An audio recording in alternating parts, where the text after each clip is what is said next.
Solid star के episode 122 में हम देखते हैं एल्डर मिंग यू काफी ज्यादा गुस्से में नोलान शन के सभी स्पेसशिप को डिस्ट्रॉय कर रहे होते हैं। नोलान शन तो एल्डर मिंग यू का गुस्सा देखकर काफी ज्यादा डर जाता है। वह स्पेसशिप एक एक करके ब्लास्ट हो रहे होते हैं और उनके टुकड़े पूरे स्पेस में फैलने लगते हैं। लुओ फेंग यह देखकर कहता है कि क्या यह एल्डर मिंग यू की रियल पावर है। अब एल्डर मिंग यू नोलान शन के मेन शिप पर आ जाते हैं। उनके उस पर आते ही वह पूरा शिप डिगमगाने लगता है। वह लोग जैसे तैसे अपने शिप को स्टेबल करने की कोशिश कर रहे होते हैं। उधर एल्डर मिंग यू नोलान शन के शिप पर चलते हुए आगे बढ़ रहे होते हैं और अब एल्डर मिंग यू नोलान शन को आवाज लगाते हैं। नोलान शन तुरंत बाहर उनके सामने अपने क्लोन को भेजता है। वह एल्डर मिंग यू से माफी मांगते हुए कहता है कि एल्डर मिंग यू यह तो बस एक मिसअंडरस्टैंडिंग थी, परंतु एल्डर मिंग यू तो अपनी एक ही वेव अटैक में उसके क्लोन को डिस्ट्रॉय करके उसके शिप के इंजन को ही ऑफ कर देते हैं। अब इस अटैक के कारण शिप के अंदर मौजूद सभी लोग हवा में आ जाते हैं। तभी एल्डर मिंग यू नोलान शन को बाहर निकालते हैं और फिर वह उसे जमीन पर पटक कर मारते हैं। फिर वह उसे गला पकड़ कर उठा लेते हैं। लुओ फेंग यह देखकर कहता है कि यदि नोलान शन यही मारा गया तो फिर अर्थ पर होने वाली सभी प्रॉब्लम यही खत्म हो जाएंगी। उधर एल्डर मिंग यू काफी ज्यादा गुस्से में नोलान शन का गला दबा रहे होते हैं। तभी एल्डर मिंग यू को व्हाइट टाइगर टावर के कमांडर की कॉल आती है। अब वह जैसे ही उस कॉल को पिकअप करते हैं तभी वह अननोन पर्सन कहता है कि मिंग यू तुम्हारे कमांडर त्यान चेन और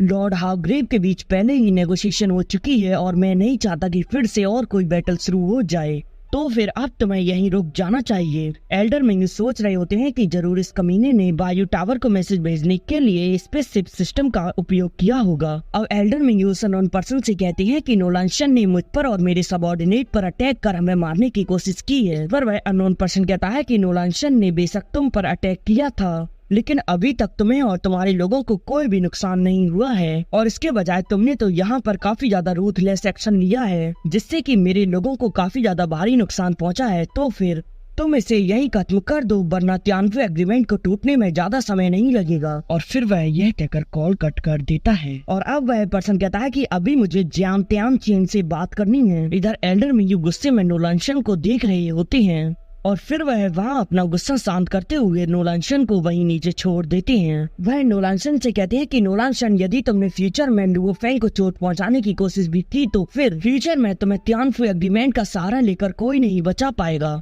इस पर नोलान शन कहता है कि लेकिन त्यानचिन, तुम भी जानते हो कि ये यूनिवर्स का लॉ है और तुम भी इसे नहीं बदल सकते। यह सुनकर एल्डर मिंग यू उस पर एक और वेव अटैक कर देते हैं जिससे कि नोलान शन अपने शिप के अंदर जाकर गिरता है और अब वह काफी बुरी तरीके से घायल हो चुका होता है। अब उसके लोग उसके पास आकर उसे सहारा देने लगते हैं। अब हम उस स्पेस में बह रहे नोलान शन के उन स्पेसशिप को देखते हैं जिन्हें एल्डर मिंग यू ने डिस्ट्रॉय कर दिया है। अब एल्डर मिंग यू वापस से लुओ फेंग के शिप में आ जाते हैं। तभी वहाँ खड़ी एक एआई इंटेलिजेंस उनका स्वागत करती है। तभी बवाता उसके पास आती है और उसे टपली बजाते हुए अपने साथ खींच कर ले जाती है। Elder Ming you Luo Feng से कहते हैं कि लुओ फेंग, मुझे माफ कर देना, मुझे कुछ कारणों की वजह से उसे जीवित छोड़ना पड़ा, वरना मैं तो आज उसका खेल खत्म कर देता। पर लुओ फेंग कहता है कि मैं आपके इस डिसीजन से सहमत हूँ, आप चिंता ना करें। और अब लुओ फेंग अपने लोगों से कहता है कि अब हमें जल्द ही अर्थ पर लौटने की जरूरत है कि नोलान शन परिवार का तीसरा स्पेसशिप 2 साल में ही पृथ्वी पर पहुँच जाएगा और हमें तो उससे निपटने के लिए अभी तो तैयारी भी करनी है। एल्डर मिंग यू यह सारी बात सुनकर लुओ फेंग से कहते हैं कि लुओ फेंग, तुमने 100 प्लैनेट की ओनरशिप को छोड़ दिया है, तो फिर मैंने तुम्हारे लिए एक निर्णय लिया है कि मैं तुम्हें 5 शेल्टर और 5 लो ग्रेड की रेन गन दूंगा। अब यह सुनकर Luo Feng Elder Ming you का धन्यवाद करता है। इधर नोलान शन अर्थ पर जा रहे अपने स्पेसशिप से कांटेक्ट करता है। वह उन लोगों से पूछता है कि तुम्हें अर्थ पर पहुंचने में कितना समय लगेगा। इस पर उस शिप का कमांडर कैलकुलेट करके बताता है कि 1 साल और 253 दिन। इस पर नोलान शन कहता है कि मैं चाहता हूँ कि तुम स्पेसशिप के फुल स्पीड मोड को एक्टिवेट कर दो और तुमसे जितना जल्दी हो सके उतना जल्दी वहाँ पर पहुँचो और उन लोगों को सावधानी से पकड़ना, वह लोग काफी पावरफुल हैं।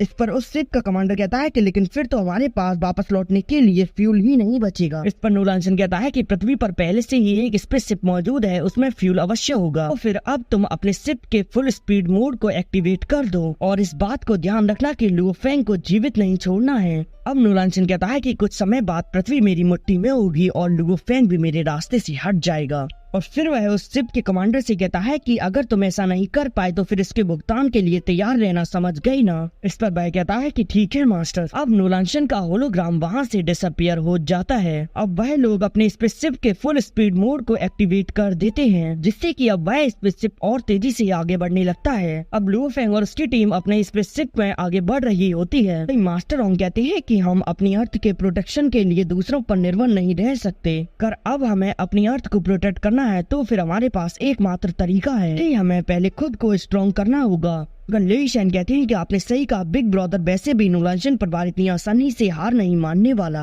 अब लुओ फेंग उन्हें बताता है कि हमने जो ट्रेजर प्राप्त किए थे उनमें से कुछ ट्रेजर मैंने बेचने के लिए बेच दिए हैं। अब उन ट्रेजर्स को हमें वाई लांगजिंग जंक्शन पर एक्सचेंज करना है। इस पर लेई शेन कहते हैं कि तो फिर ठीक है। लुओ फेंग कहता है कि हम इन ट्रेजर्स को बेचने के बाद कुछ धन अर्जित कर लेंगे, जिससे कि हम अपनी कल्टीवेशन को बढ़ा पाएंगे। और अब वह कहता है कि लेकिन मुझे अभी भी एक चीज की काफी ज्यादा चिंता है, यदि ब्रोलिन को इनहेरिटेंस में क्रिस्टल बॉल की पावर मिल गई तो फिर हमारा इस यूनिवर्स में घूमना तो काफी ज्यादा कठिन हो जाएगा और वह पूरे यूनिवर्स में हमारे लिए परेशानी खड़ी करती रहेगी। इधर हम ब्रोलिन और उसके ग्रैंडपा को देखते हैं जो कि ट्रिपल पासवर्ड लेकर एक जगह आए होते हैं। वहाँ मौजूद पर्सन उनसे कहता है कि जो वस्तुएं आप लेना चाहते हो वह एक्सट्रीमली कॉन्फिडेंशियल हैं, तो फिर उसे अनलॉक करने के लिए आपको ट्रिपल पासवर्ड की आवश्यकता है।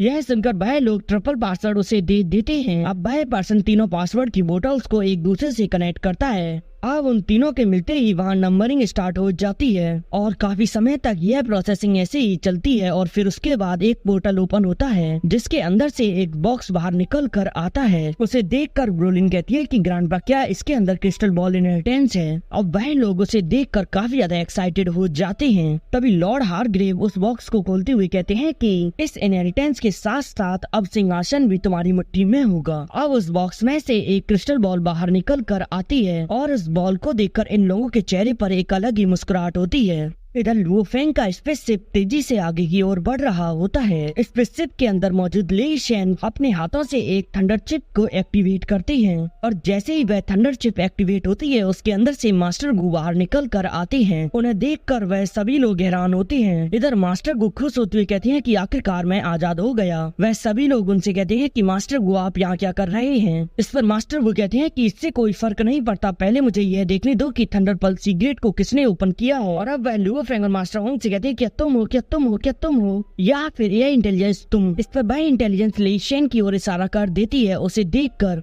मास्टर गु लेई शेन को बिजली के झटके देने लगते हैं और कहते हैं कि अच्छा तो तुम हो। और अब वह कहते हैं कि फाइनली मुझे लॉर्ड काबू का सक्सेसर मिल गया। अब वह मास्टर लेई शेन से कहते हैं कि तुम काफी ज्यादा किस्मत वाले हो जो कि तुम्हें मास्टर की इनहेरिटेंस और सीक्रेट मैटर मिल गए।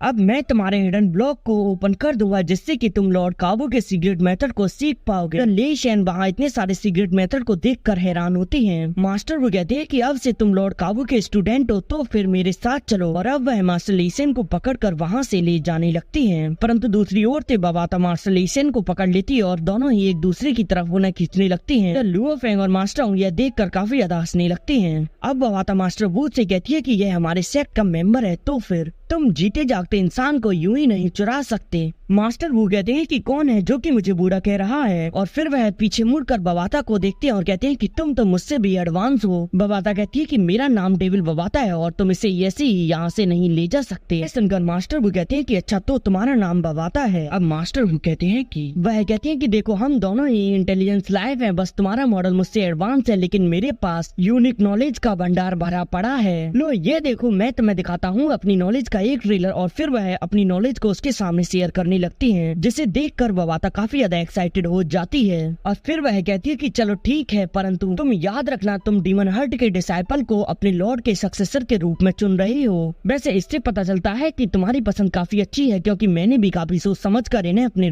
सेक्ट में शामिल किया है। मास्टर वो कहते हैं कि ऑफ कोर्स मेरी पसंद तो काफी अच्छी है। परंतु तभी लुओ फेंग आगे आकर पूछता है कि लेकिन इनहेरिटेंस में ब्रोलिन को मिलने वाली क्रिस्टल बॉल कितनी पावरफुल है। वह कहता है कि यदि वह क्रिस्टल बॉल ब्रोलिन को मिल गई तो फिर हमारे लिए तो खतरा और भी ज्यादा बढ़ जाएगा। इस पर मास्टर बू कहते हैं कि वह पावरफुल लोगों को डराने के लिए काफी है। अब हमें क्रिस्टल बॉल के पास का सीन दिखाया जाता है। अब एक व्यक्ति उस क्रिस्टल बॉल को टच करता है तो जैसे ही वहाँ एक बॉम्ब होल क्रिएट हो जाता है। उस बॉम्ब होल को देखकर ब्रोलिन काफी ज्यादा एक्साइटेड हो जाती है। तभी उस बॉम्ब होल में से मास्टर को बाहर आते हुए कहते हैं कांग्रेचुलेशन। और अब वह कहते हैं कि मैं डिक्लेयर करता हूँ कि तुम intermediate inheritance crystal ball competition जीत चुकी हो। ब्रोलिन ब्रोलिन उन्हें देखकर काफी ज्यादा हैरान होती है और अब वह उनकी बातों से भी खुश नहीं होती है। अब मास्टर वू कहते हैं कि अभी मैं ढूंढता हूँ, और फिर वह ये लो मिल गया तुम्हारा प्राइज, और फिर वह उस मुट्ठी को उनके सामने ला देती है, जिसे देखकर ब्रोलिन के चेहरे पर मुस्कान आ जाती है। और जैसे ही अब वह उसे खोलते हैं तो उसमें से धुआं निकलता है। धुएं के साथ एक कोइन ब्रोलिन के पैरों में जाकर गिरता है। ब्रोलिन उसे उठाकर देखती है और कहती है कि यह तो कॉस्मिक कॉइन है। इस पर मास्टर वू कहते हैं कि हाँ तुम सही समझी, अब तुम्हें बधाई हो, और फिर वह हंसते हुए वहाँ से गायब हो जाते हैं। यह देखकर ब्रोलिन गुस्सा होते हुए कहती है कि ग्रैंडपा अब मुझे इस व्यक्ति से बदला लेना है। इस पर हारग्रेव उससे कहते हैं कि चुप रहो, इस मैटर के बारे में सीक्रेट रखो, इसके बारे में तुम किसी तीसरे व्यक्ति को पता मत चलने देना। और हारग्रेव को एहसास हो जाता है कि यह क्रिस्टल बॉल इनहेरिटेंस फेक है। इधर लुओ फेंग और उसकी टीम यह सुनती है तो कहती है कि क्या क्रिस्टल बॉल इनहेरिटेंस फेक है। इस पर मास्टर वू कहते हैं कि हाँ तुम लोगों ने सही समझा, लाखों वर्ष पहले मेरे अंदर इस क्रिस्टल बॉल के कोड को डाल दिया गया था और फिर मुझे इस थंडर चिप से कनेक्ट कर दिया गया था, परंतु मेरा सारा डेटा बाउंड्रीज के भीतर सीमित है, परंतु यह ऑटोमेटिकली मेटा डाटा में ट्रांसफॉर्म हो जाता है। यह सुनकर लुओ फेंग गुस्से में कहता है कि तो फिर आपने यह सब किस लिए किया। इस पर मास्टर वू कहते हैं कि वैसे तो मैं भी अपने मास्टर की रिस्पेक्ट करता हूँ, परंतु मैं अपनी पूरी लाइफ उस वर्ल्ड में कैद रह के बिताना नहीं चाहता था। आखिरकार मैं भी तो एक लाइफ की फॉर्म ही हूँ ना, मुझे भी जीवन के अर्थ की तलाश करनी है, चाहे बेशक मैं एक इंटेलिजेंस क्यों ही ना हूँ। यह सुनकर वहाँ खड़ी दोनों इंटेलिजेंस मास्टर वू की भावनाओं में बहने लगती हैं। इधर दूसरी वाली इंटेलिजेंस मास्टर वू के पैर पकड़ कर कहती है कि आपने तो सही कहा ना, और फिर वह इधर उधर लेटती हुई कहती है कि हाँ अब हमें भी ह्यूमन राइट्स चाहिए। अब उसकी यह हरकत देखकर बवाता का खून खौल जाता है और अब वह डर के बवाता से मास्टर वू के पीछे छिप जाती है और फिर वह पीछे से बवाता को चढ़ा के फिर से दबक जाती है। मास्टर वू कहते हैं कि हर 10 मिलियन साल में ये दुनिया फिर से रिस्टार्ट होती है और यदि मैं ऑफलाइन हो गया तो फिर उस वर्ल्ड का एग्जिट और ओपन गेट कभी भी नहीं खुलेगा और हंड्रेड्स ऑफ थाउजेंड्स लोग वहीं फंसे रहेंगे। यह सुनकर ली शैन कहते हैं कि तो फिर वहाँ पर रहकर उन लोगों का क्या होगा। फिर मास्टर वू कहते हैं कि फिर वे सभी लोग वहाँ से कभी भी बाहर नहीं निकल पाएंगे। यह सुनकर ली शैन कहते हैं कि यदि हम लोग कुछ सेकंड लेट हो जाते फिर हम लोग भी वहीं फंसे रह जाते। अब लुओ फेंग गुस्से में कहता है कि ट्रिपल पासवर्ड फेक है, इनहेरिटेंस क्रिस्टल बॉल भी फेक है, तो फिर तुमने इतने सारे लोगों की जान क्यों ली। वह सभी लोग उन पर आग बबूला हो रहे होते हैं। इस पर मास्टर वू कहते हैं कि अगर मैं तुम्हें सच बताऊं तो क्रिस्टल बॉल में मात्र वह सीक्रेट इनहेरिटेंस ही फेक है, बाकी की क्रिस्टल बॉल तो रियल है और वह क्रिस्टल बॉल और कोई नहीं मैं स्वयं हूँ। अब यह सुनकर वह सभी लोग हैरान होते हैं। अब इसी के साथ यह एपिसोड यही एंड हो जाता है 10,000 वर्ल्ड के एपिसोड की जगह। इसका नेक्स्ट एपिसोड अगले ट्यूसडे को आएगा।